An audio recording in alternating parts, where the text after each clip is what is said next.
मे महिन्यामध्ये झालेल्या मान्सूनपूर्व पावसामुळे शेतकऱ्यांचं मोठ्या प्रमाणामध्ये नुकसान झालेलं आहे आणि हे नुकसान भरून न येण्यासारखं आहे।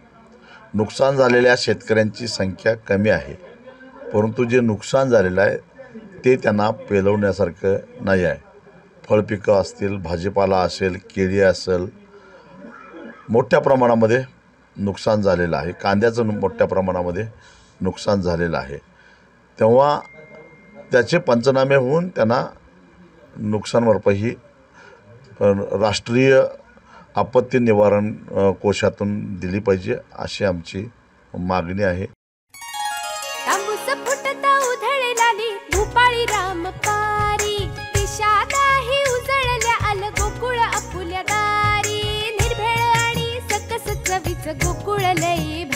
गोकुळची दर्जेदार दुग्ध उत्पादने। गोकुळ अस्सल चव कोल्हापूरची।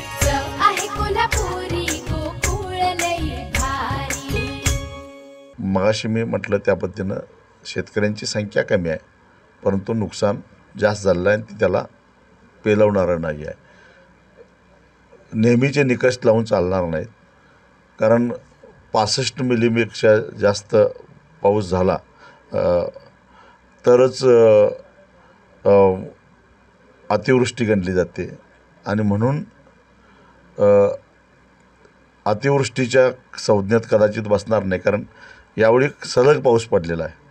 पण 48 तासात जर 65 मिली पाऊस पडला असेल तर दिलं पाहिजे आणि म्हणून अशा काही त्याच्यामध्ये काही त्रुटी येण्याची शक्यता आहे। नुकसान भरपाई नाकारण्याची शक्यता नाकारता येत नाही, पण एकूण सध्याची असाधारण परिस्थिती बघता शेतकऱ्यांना मदत करणं गरजेचं आहे अशी आमची ठाम भूमिका आहे। येणाऱ्या निवडणुकीसाठी काय तुमच्या पुढे स्थानिक स्वराज्य संस्थेच्या निवडणुका येत आहेत।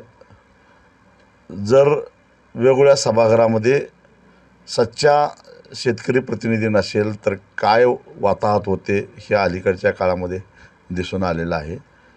शेतकरी चळवळीचं बळ वाढावं, शेतकऱ्यांची ताकद वाढावी म्हणून प्रत्येक सभागृहामध्ये चळवळीतून आलेला, शेतकरी चळवळीतून आलेला आणि शेतकरी चळवळीलाच समर्पित असणारा असा कार्यकर्ता निवडून गेला तरच चळवळीची ताकद वाढेल आणि यासाठी जास्तीत जास्त बिल्ला लावणारे स्वाभिमानीच्या मुशीतून तयार झालेले कार्यकर्ते जिल्हा परिषदेच्या पंचायत समितीच्या सभागृहात जातील यासाठी आमचा प्रयत्न राहील। अशाच नवनवीन अपडेट पाहण्यासाठी आमच्या KK न्यूज चॅनेलला सबस्क्राइब करा।